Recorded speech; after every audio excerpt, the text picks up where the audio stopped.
Bulletproof Radio, a state of high performance. You're listening to Bulletproof Radio with Dave Asprey. Today, we're going to talk about sleep, stress, energy, and diet, but how you use data like lab testing and real data science from Silicon Valley to give yourself more ability to have control over your own biology. And the guest today got frustrated as a software engineer with personal health issues and said, there's got to be something I can do. And it turns out when you apply technology towards solving human problems, there are something you can do.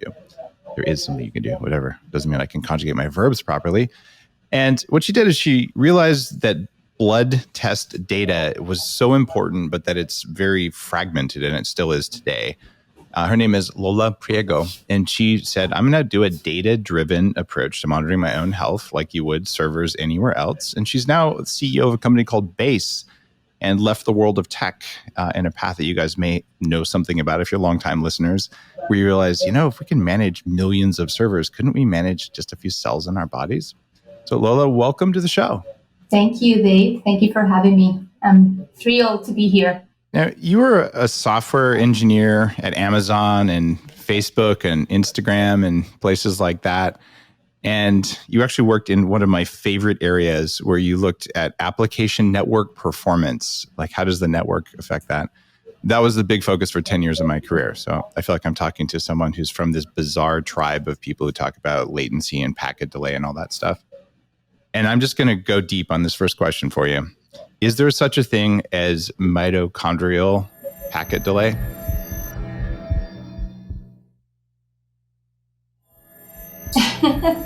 I hope not. I guess that, these days, everything is delayed, and definitely your body takes time to, regenerate and keep producing, but hoping that there's not too much packet delay in between your bloodstream. What I found really interesting about your path and why I wanted to talk with you today to educate our listeners on how you think about blood is you went from some big companies with a successful career path and all that, and you said, all right, I'm going to move to a Khosla-backed startup in the blood biomarker industry, backed by Vinod Khosla, who's a really noted tech investor. I've only met him once a long time ago, and I was looking at joining one of his companies. So you were there, and you said, all right, so tech, social media, it was basically e-commerce, social media, and then blood. What did it feel like to go from being, deep tech at these giant companies to working with blood? Was it kind of a jarring difference, or was it the same old game? It's definitely different. I guess that for me, it felt right. If I were to summarize it with one word, it would be right. I experienced a few health issues while I was working there. And what fascinated me, and you mentioned network and networking algorithms, was that we get so deep in a lot of concepts, and we use technology to make people be hooked to their phones for, 2 or 3 hours a day, and optimize for sales and messaging and communication. And of course, those things are important to a certain extent, depending on how you look at it. But what shocked me was how neither of these tools and, the latest advancements in technology, they were not applied to health. They were not applied to help people feeling better. And the result is that there were so many people being out there, not knowing what to do, being overwhelmed about, you have to sleep 1 hour more and do this and that. And, eventually they get lost in translation. They suffer from symptoms and they just don't know how to get to the root cause of it. So when I was working at Instagram, what happened to me was that I started experiencing brain fog and fatigue. And, I turned to Bulletproof, so I'm going to blame you here.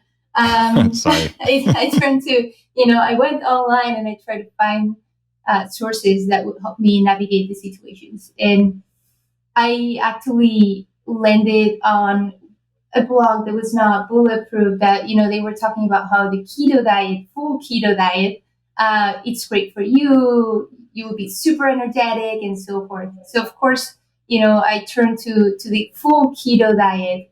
cut carbs out of my diet. I can predict what that did to you over time. How did it work out for you? So 4 months later, I was just feeling really crappy. And of course, like I hit major thyroid imbalances.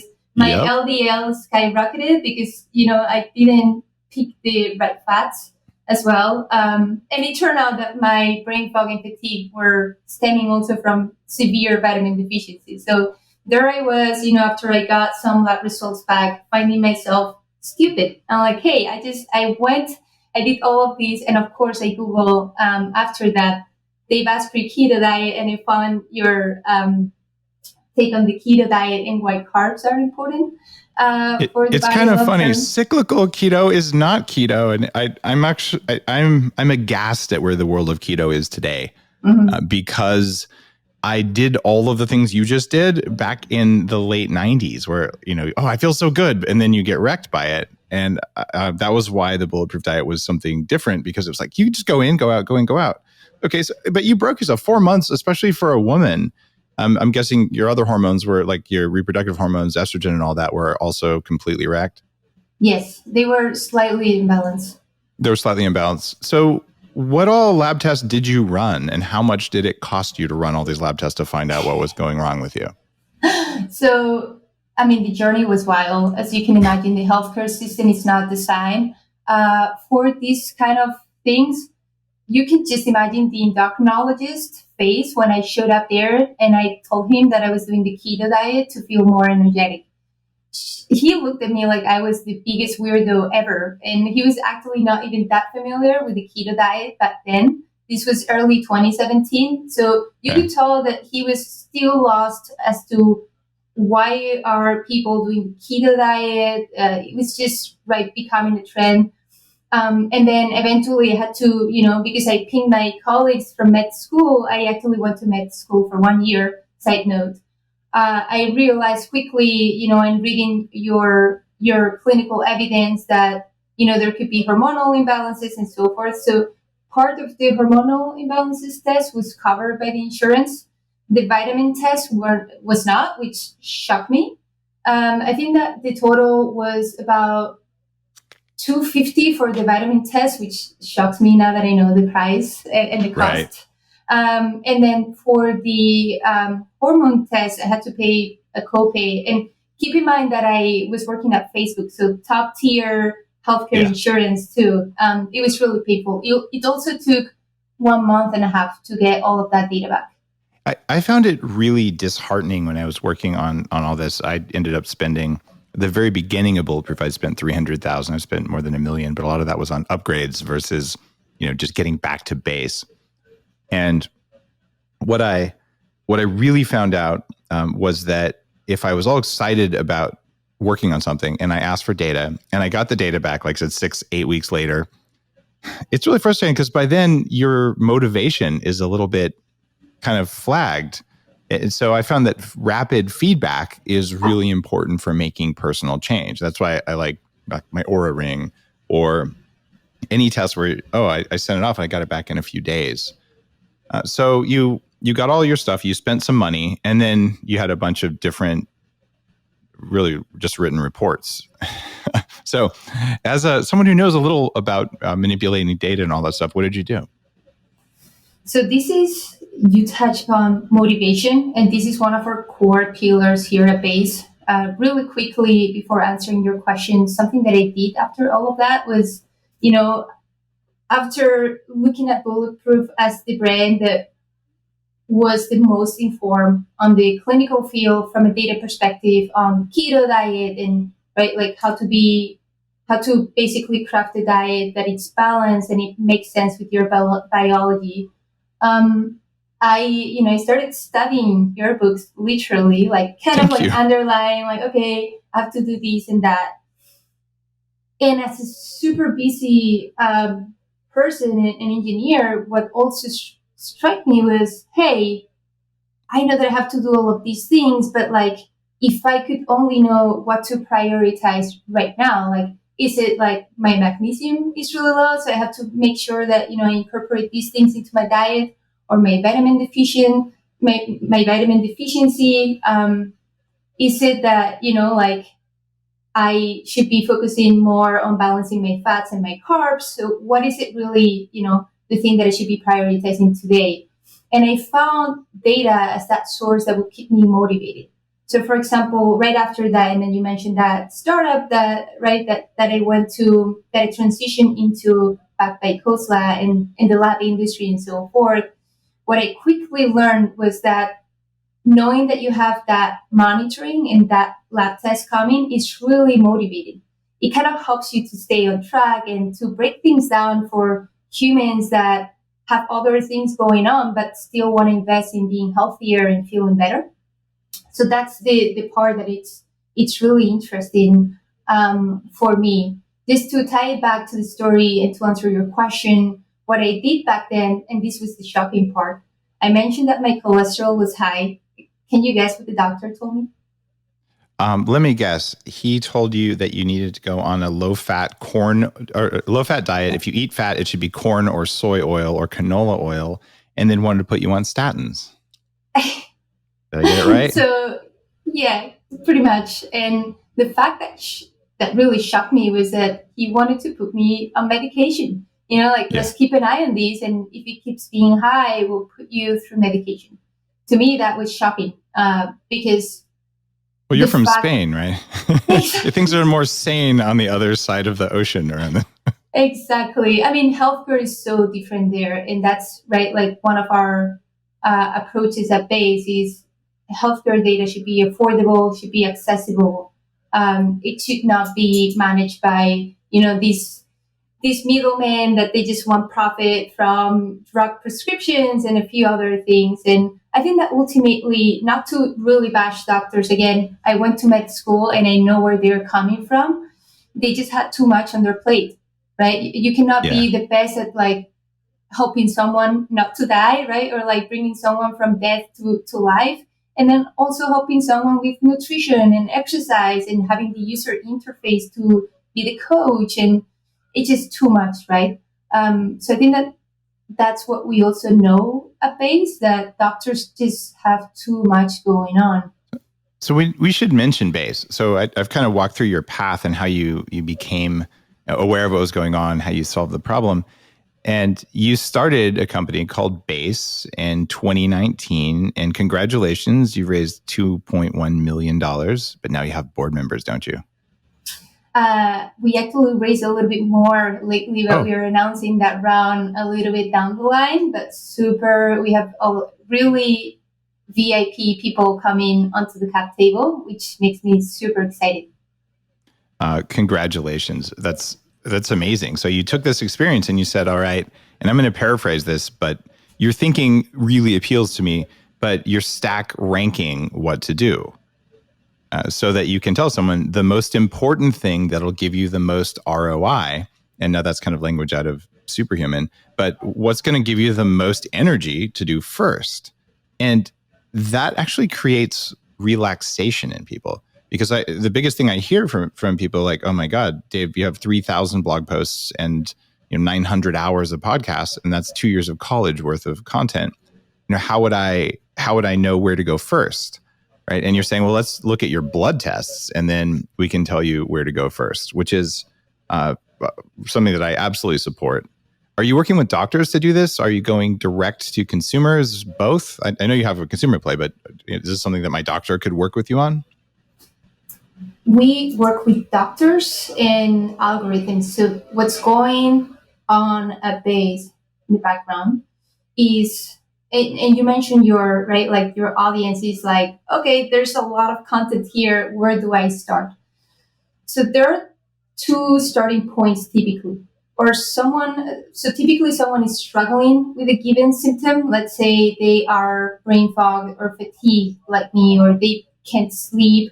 They feel really weird when they eat, or on the other hand, you just want to monitor. You're feeling okay, but you just want to feel better and be on the driver's seat of your health.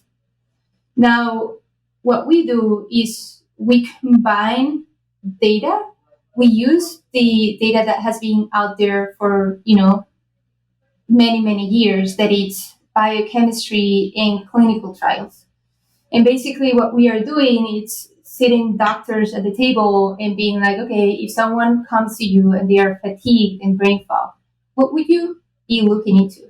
At the same time, we complement that opinion with data, and we looked at 80% of US adults are deficient in vitamin D. So chances are that when someone is, trying to understand what's wrong with their energy, vitamin deficiency is typically the first spot to look, which, by the way, we are seeing crazy deficiencies these days after COVID, which is super interesting. And vitamin D, because everyone's indoors, you're saying specifically D deficiency? Yes. Okay. We are really seeing the average on 18, like under 20, which the lab range starts in between 20 and 22. It's really interesting to see how COVID is affecting people's Where bodies. do you recommend, based on the algorithms that you're using, what's the target level for vitamin D that you guys are supporting? Typically, we say around 50. It depends on, the given profile and the medical history and so forth, because we don't want to have vitamin D high for people that can have certain heart disease risk and a few other things. So we typically aim for something above 50, between 50 and 70. So my number is 70. I usually tell people around 70 and up to 90, but only if they're taking K2 with it as well. Do you guys talk about vitamin K in your stuff as well? Slightly, I have to check, but I'm not super familiar. I know that we talk about magnesium, K, and A. When we're talking about ADK is, I put those together without magnesium in a formula because magnesium is so many pills and people need varying amounts. So, it's cool because you're going to show someone data-wise how to do this. And what I wasn't sure about your doctor interface, but what I do like is, look, you're going to look at blood and saliva, but not the vials. And this is something that makes me really angry about old school lab testing. You can get a test kit. In fact, one time I had $1,000 test kit from some company, and I went into one of the two incredibly rigid and dumb lab analyzing companies that are out there, companies like LabCorp. And they're set up kind of like a convenience store model. There's kind of everywhere, but you can't come in and say, I need someone to pull my blood and stick it in this vial so I can mail it off. Like, oh, we don't do that. You have to just do our test. So even getting my blood drawn took, several hours to call around, find the right place and go do it. And that's not sustainable. Most of us have a life and a job. So the fact that the tech has moved along, so you're just getting, an at home, just prick your finger kind of thing. Mm-hmm. And you can get your vitamin levels from that just as well as you could from liquid blood, the way we used to have to do it, right? Exactly. And given that I worked at the lab industry briefly for around a year and a half, I can speak more to that process. But at a high level, they are getting slightly better. Quest and LabCorp and so forth. We indeed work with Quest as well. So let's say that you are really averse to finger prick. You can, in theory, go with your base app and walk into a Quest center and being like, hey, I'm a base patient. Wow. Quest is actually going to let you do that? Yeah. That's a new thing. Did you torture them to make them do that, or were they nice? There were a lot of conversations, pitching them how this is how the market is, moving forward, and this is just, more customers for them, and we really want accessibility and ease of use for our patients. So it was multiple conversations, escalating those conversations too, but eventually they got there. I think that they get it. They just are not able to coordinate to move in that direction. But they're learning now that that consumers have needs and they have, a minimum bar that you should be meeting. And I think that the problem of the healthcare system is that it was not designed with the consumer interest in mind, but now things are changing. So it's really great to see companies like LabCorp and Quest collaborating with companies or startups like this. That makes me happy. And the experiences I had were several years ago. And what's happening is that I believe that you should have the right to get any data you want at home without needing a permission slip from a doctor. And it's a fundamental human right. No one has the right to say, you're not allowed to measure your own heartbeat. Like, no, this is my data. And if I want to know what's going in there, and if the test isn't licensed by some government agency, I don't actually care. It's my data. And if I want to take my blood and send it to an astrologer who's going to say your blood is influenced by Venus, hey, maybe I'm just being a little weird there, but it's my right. And so by democratizing access to data and just saying, look, we're going to send you a kit, we're going to run your numbers for you, and we're going to show you what's going on, I just support that as it should be as free and as fast and as widely available as possible. It's never going to be free.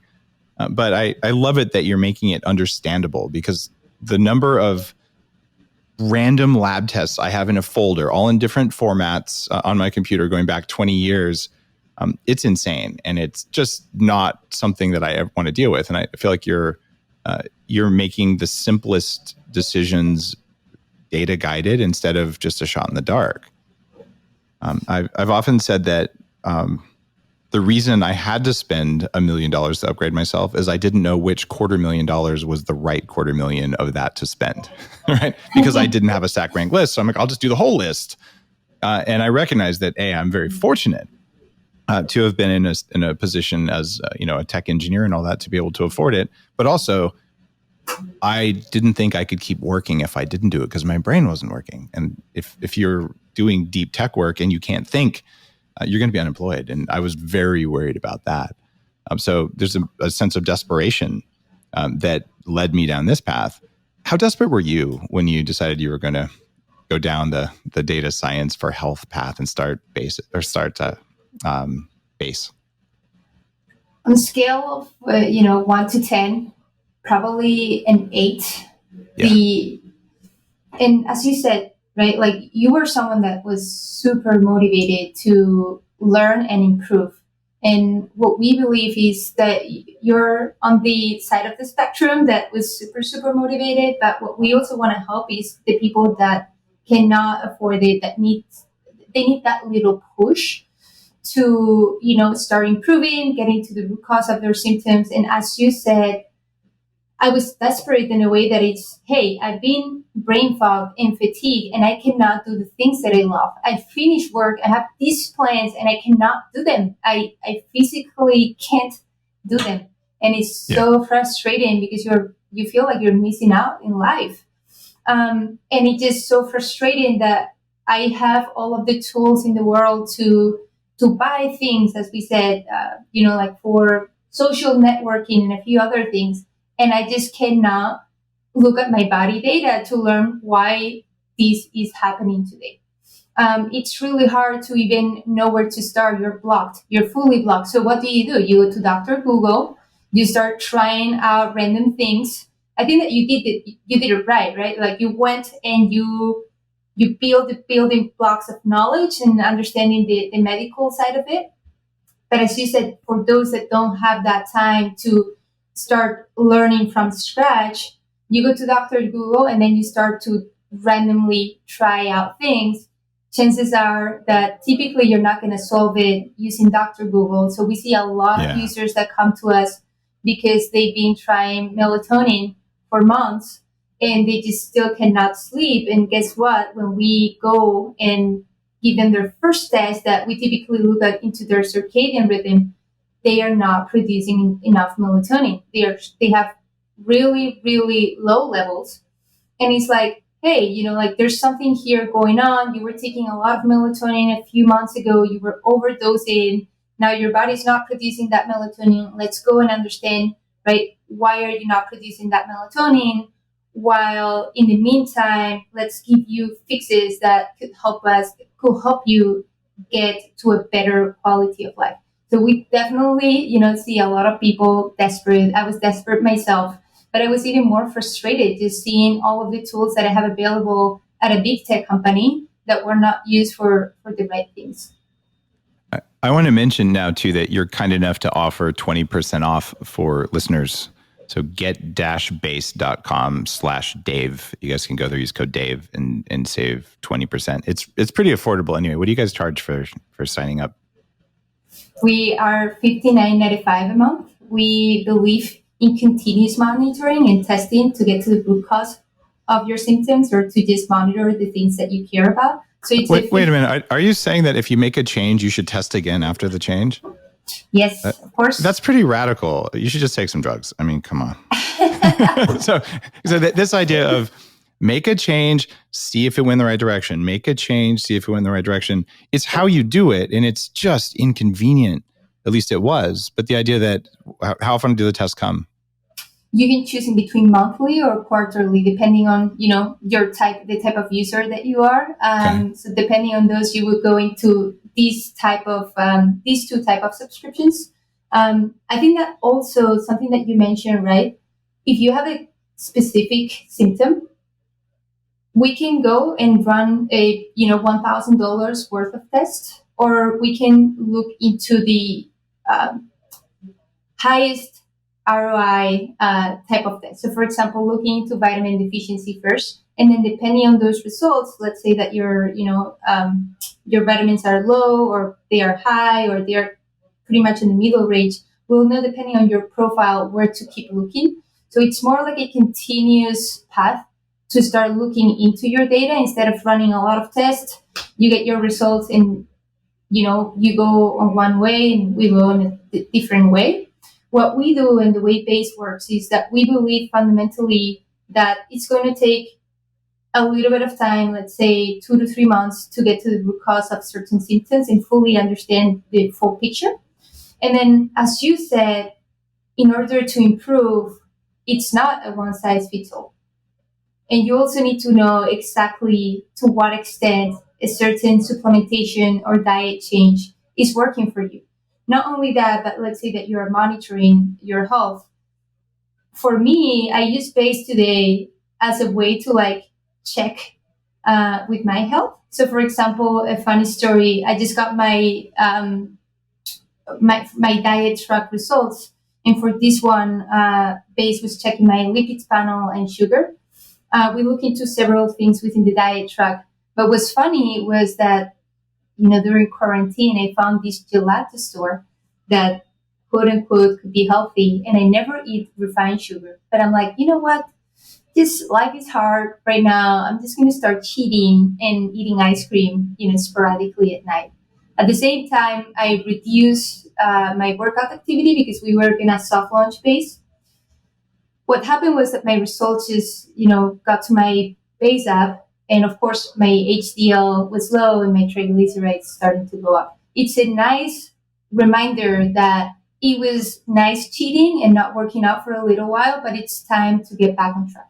So that's what we fundamentally believe at BASE, that continuous testing is the way to improve, really learn about your body, and learn what things work for you. Because again, it's not a one-size-fits-all. I so just value that perspective, because if you don't test what happens when you cheat, you are going to want to cheat. And anytime you're doing like the continuous glucose monitoring, you're doing regular ketone strips or breaths, any of those things just keep you on track so you can see what you're doing. Are you worried that when you're working with all the algorithms for BASE that, okay, you're recommending a blood level higher than the Mayo Clinic recommends for vitamin D, for instance?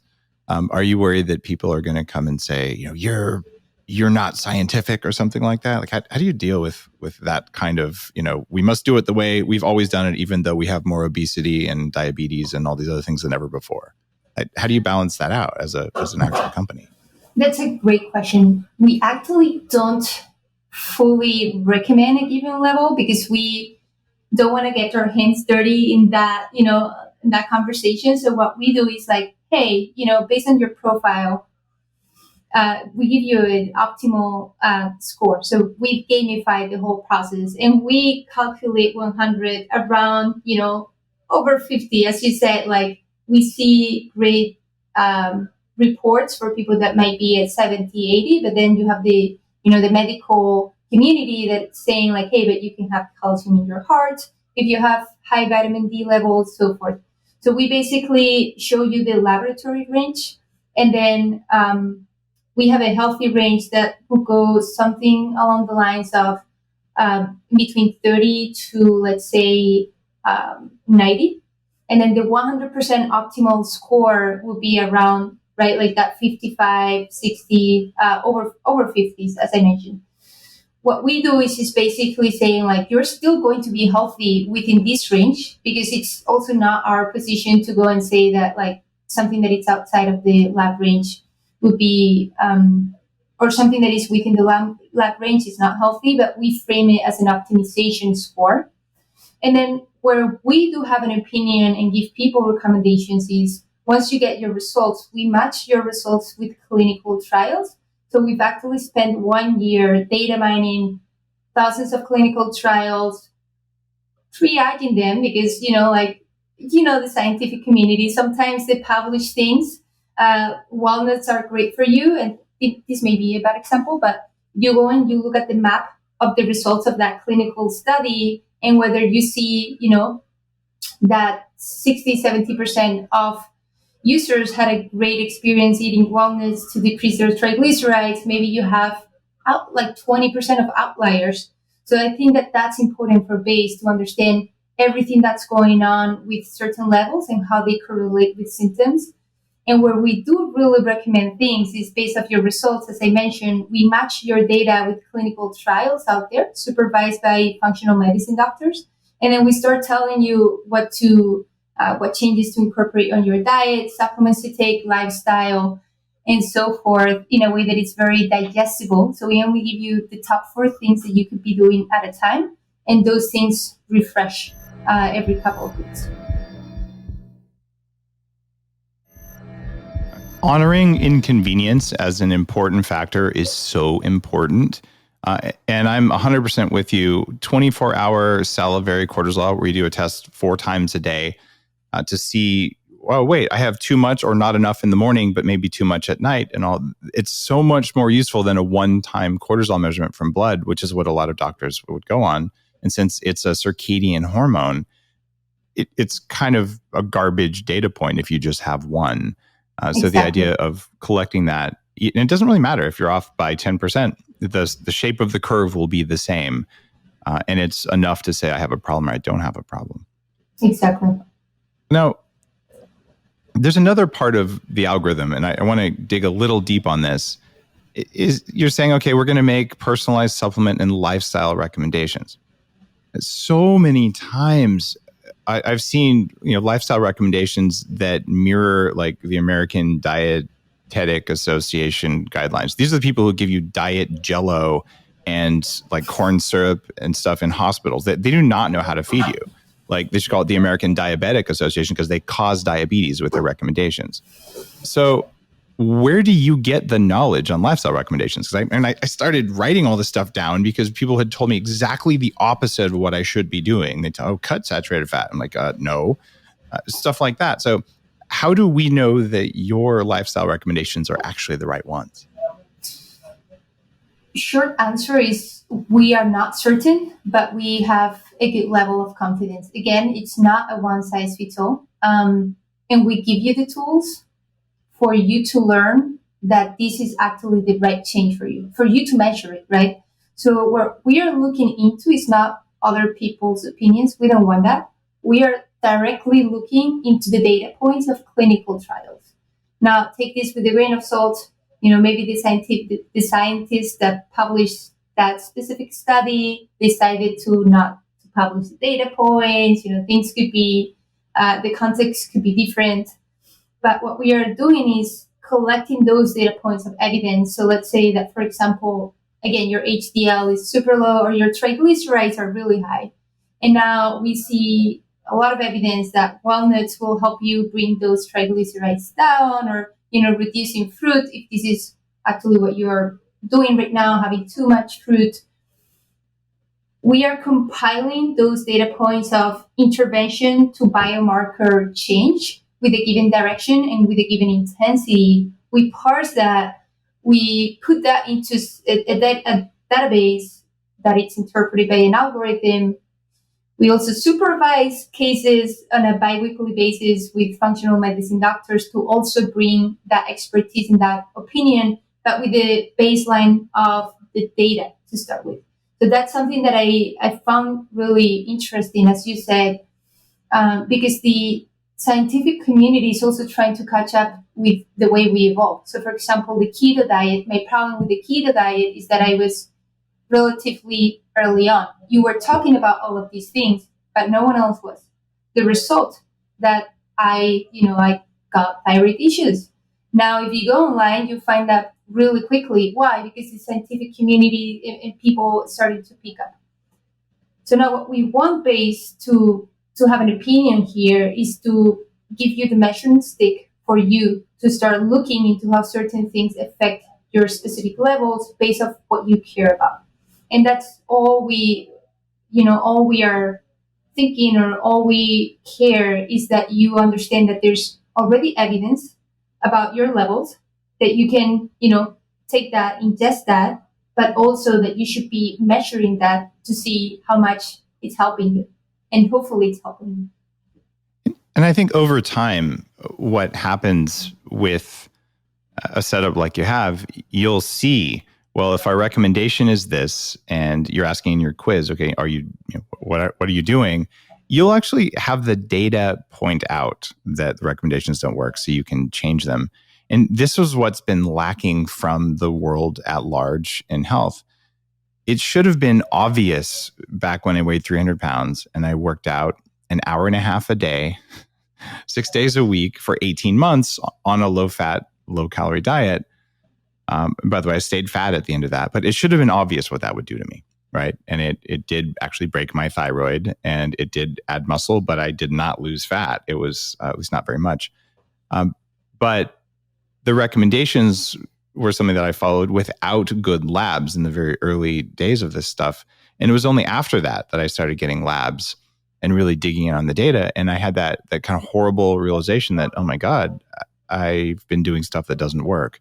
And if I could have compared my data, 20 years ago, say, and if I could have compared my data, 20 years ago with other people doing same kinds of things, we would have very quickly learned as a society that, this, low fat, eat a lot of omega-6 seed oil, it doesn't work. Our population data goes down. Are you using machine learning or any sort of deep algorithmic analysis to figure out whether your lifestyle and supplement recommendations are doing what you think they're going to do? Not yet. We don't have enough. The sample size is not big enough. And anyone that tells you that they're going to use AI in your health data, take it with a grain of salt. After working in big tech, I can tell you that typically you want at least 10 to 100,000 data points. If you don't have, so for example, clinical trials are controlled, right?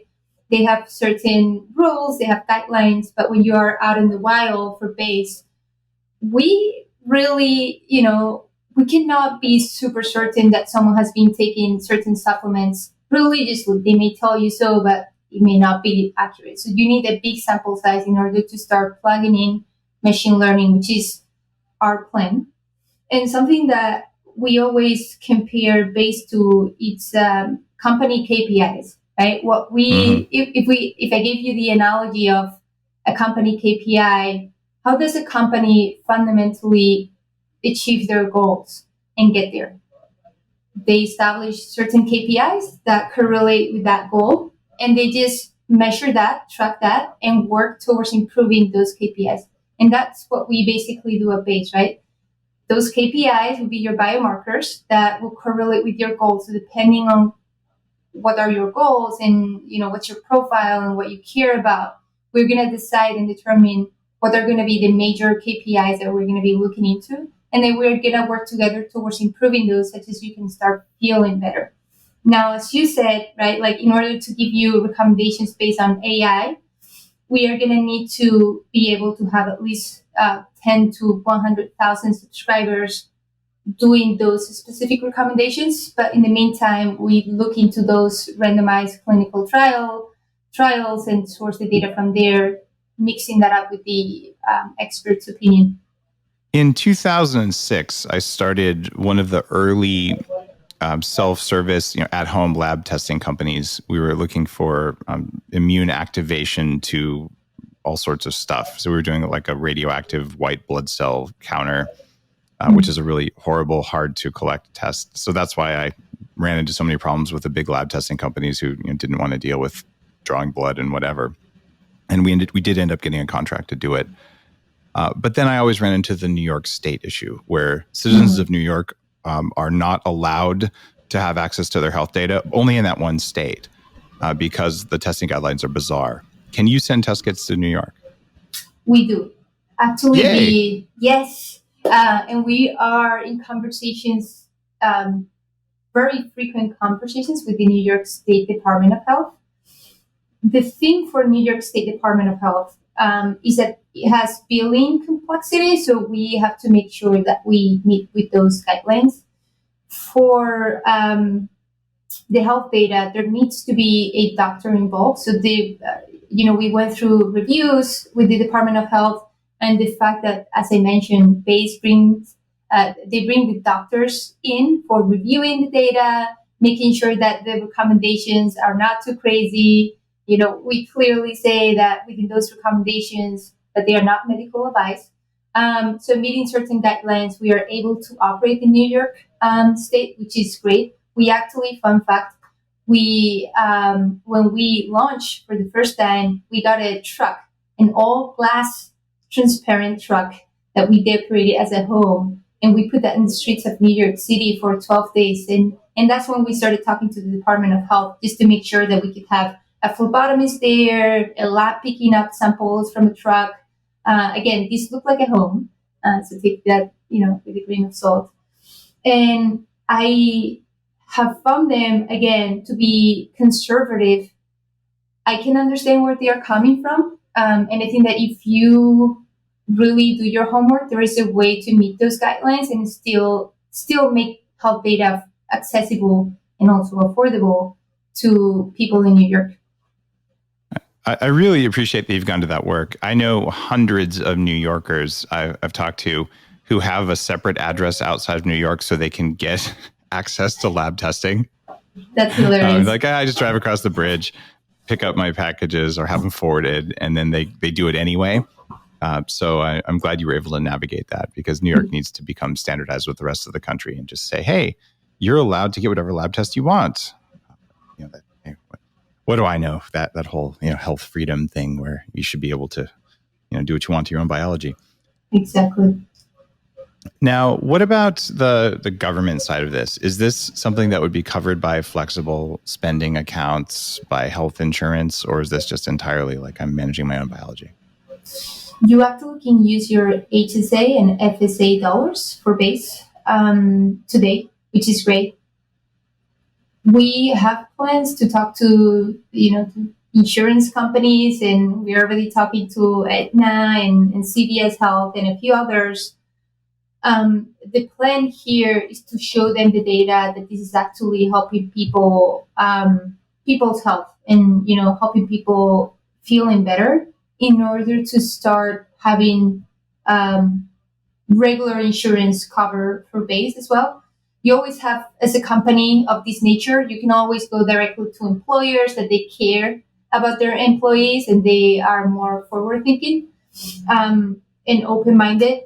So, that's definitely one route that we can go with. In the meantime, I really, really feel passionate about the government path. I'm originally from Spain, so you don't pay a cent when you go to Spain to the doctor. I live in Canada. Same thing up here. You just go in there and they do whatever, right? Exactly. And it's still so interesting that I go to the doctor in Spain. I don't go to the doctor here. Every time I go back home, I visit all of my doctors. I get, all of my tests done, which is hilarious because here I'm scared. I have good insurance, but I don't know what the bill and the copay and, whatever they're going to make up, going to come back to my place. I'm scared, which is so interesting about what are they going to charge me this time. And I don't think that humans should be living that way. At least it should be upfront. That's number one. And number two, I think that the price is definitely inflated, which is really sad. Really quickly, a story that I think it's important to surface would be some things could be good for you as well, but to what extent? So, for example, we are seeing a lot of CBD and ashwagandha drinks that are absolutely excellent for your cortisol levels. Now, when I have too much of that, my cortisol levels go into the lower side, which is super interesting. So again, like this same thing, right? Like how data could also show you how things could be good until you have too much of that thing. I can't believe that you brought that up. That is so cool. Low cortisol is way more dangerous than high cortisol. And by the way, low insulin is more dangerous than high insulin, which is shocking. So the idea of having the right amount instead of this like caveman level, cortisol bad, you do not want to be a low cortisol person. I've been one for a long time. And so for me, a supplement that's meant to lower my cortisol at the wrong time is going to be counterproductive. And it's that way for so many people. And you want brain fog, don't have enough cortisol. You want bad sleep, don't have enough cortisol. So the idea of finding the Goldilocks zone for a hormone versus it's good or bad, that's what precision data does. And it's such a big deal. Do you actually see a lot of low cortisol? I'm really intrigued. This is kind of one of my personal pet peeves. There are people, are like good or bad, but it's not like that.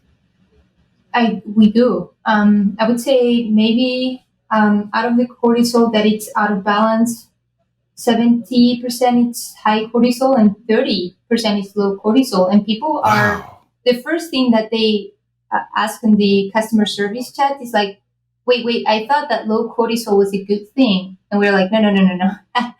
We need to get you in a high fiber diet, moving. We have to do a few changes here, but definitely it's not a good thing. What if people are in, like I say, I don't know, I eat the Bulletproof diet, right? So I'm going to avoid nightshades because I figured out they're a suspect food that actually is guilty in my case. Or people are saying I'm mistakenly plant-based 100%. They usually don't say mistakenly until they see their data. But how do you account for dietary belief systems that may or may not be science-based in your recommendations? I mean, if you tell a vegan to eat meat, they're only going to do that when they're on death's doorstep from their vegan diet. But until then, they just get pissed off. So how do you allow people to customize recommendations? Or do you? I'm going to quote you on something that I heard of one of your podcasts once. That is, you don't necessarily tell people what to do. You tell them how you feel better, and then they'll eventually get there. So for example, if someone marks that they are a vegetarian or vegan and they have iron and B12 deficiencies, we're going to do everything that is in our hand to help you fix that. And eventually, if you're not fixing it when you're doing everything that is out there in the evidence, then you at least know. And then you can start reflecting on, do I go with this belief, or like ultimately, what's the long-term effect that I'm, putting my body through here? So at least you show them and they'll eventually, they'll get there. Okay. I love that. You can show people what's working. And one of my favorite discussion points, and you can be a healthy vegetarian with some work, but to be a healthy vegan is almost universally impossible. And you might be able to be okay healthy, but there are levels of greater health still accessible to you. But the question is, how's that working for you right now?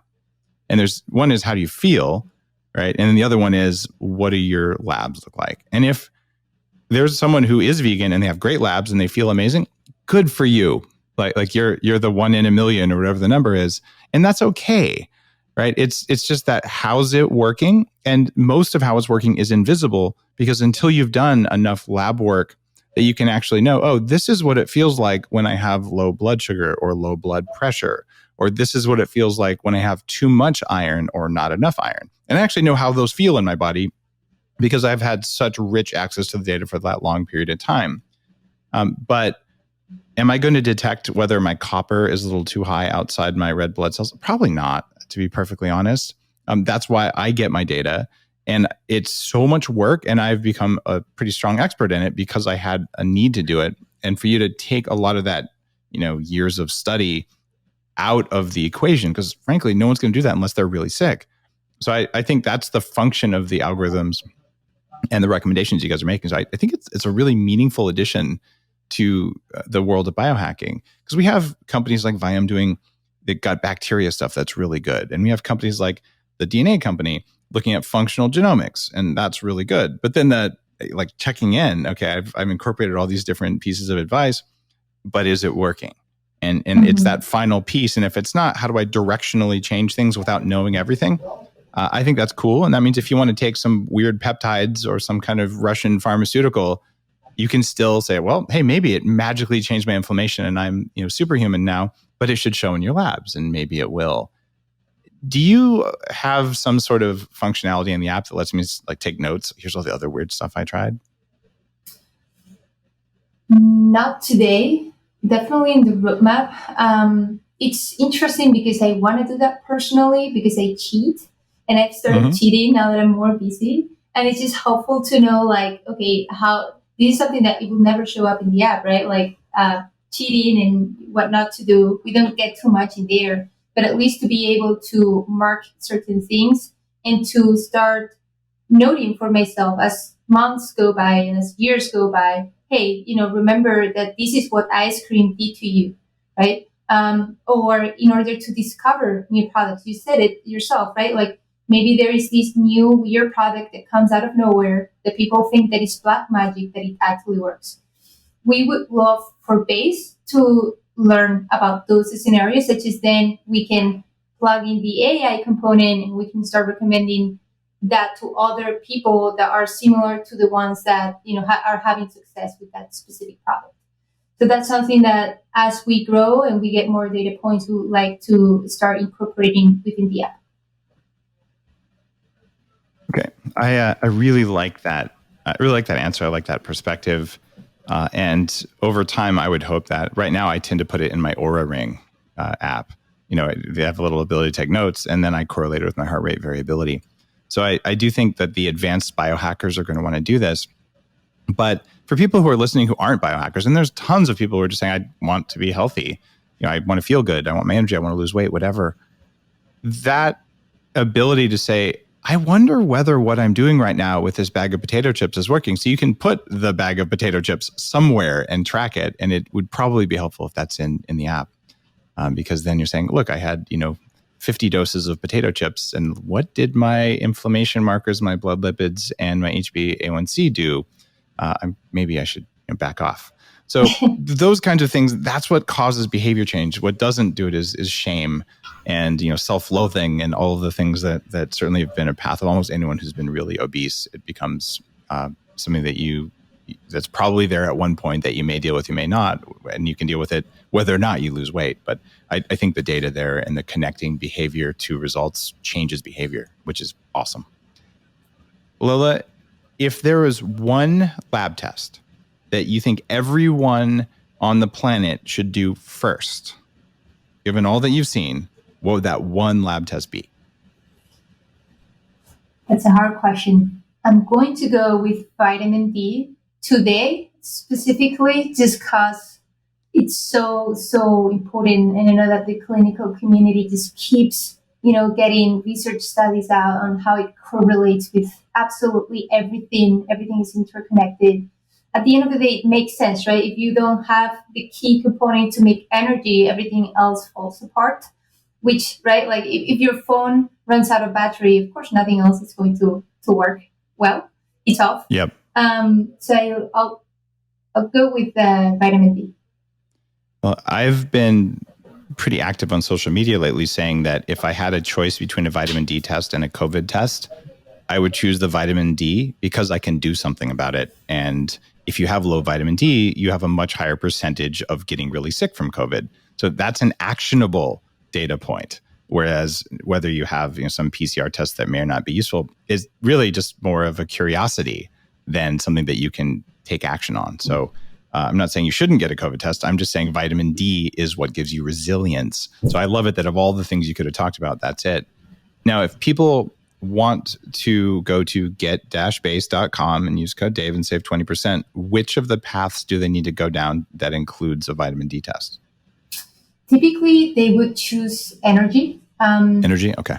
Yeah. You can always, because you can choose multiple tracks as well. Yep. If you do the quiz, you're ensured you can do the specific quiz to know which track you should prioritize depending on what's going on in your life. You can also, once you join, you have access to our team. You can also specify if you have interest in particular tests, and we can make sure to accommodate your your opinions and your desires. I think that there's definitely a world out there of people that they are already doing testing and they maybe, are interested in more in one test more than the other one. So you can also, if you are, an expert and a biohacker and you know everything about this, you could certainly tell us, hey, I actually want to go for this test or this other one. Well, congratulations on your startup and congratulations on recovering your own health and ability to think and pay attention and all those things that many people take for granted, but you really only notice them when they're gone pretty far away. If you're listening to this right now, and even once today, you've been reaching for a word that didn't just pop into your head, there's a reason for that. So there's all sorts of distance and length between I'm running the way I'm capable of running and I'm running where I am now, which feels pretty good. So it's the little things like that that say, maybe there's something that I could do. And it doesn't mean you need to judge yourself for that. It just means that there might be room for improvement. And I've gone from many times a day grasping for words, or I can't remember that or whatever, to the point that it's incredibly unusual. And if it does happen, I'm like, wow, for me, that's a marker that says something's off. In fact, I can usually predict what I did that caused it. And I can predict what to do to take it back. You do not want to spend $1 million and 20 years learning how to do that. I think you can do it better with labs, to be perfectly honest. And so you can get your base stuff handled. See what I did there? And you can get that handled relatively easily and for just a tiny fraction of what I had to spend. And I think there's just great merit to it. So thank you for putting this together. I know that taking the level of software knowledge and thinking that you have and getting this incredibly messy data set, putting it into algorithms and doing all the process around getting lab tests available like this is no small task. And I'm really happy you're doing it. Thank you. Thank you so much.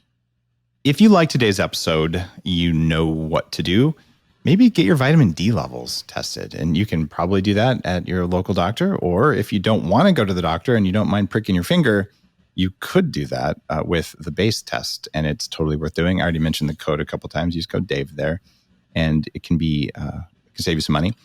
And if you decide you're not going to do any of that stuff, well, at least think some kind thoughts, because if you do that regularly, your labs will improve too. Have an awesome day.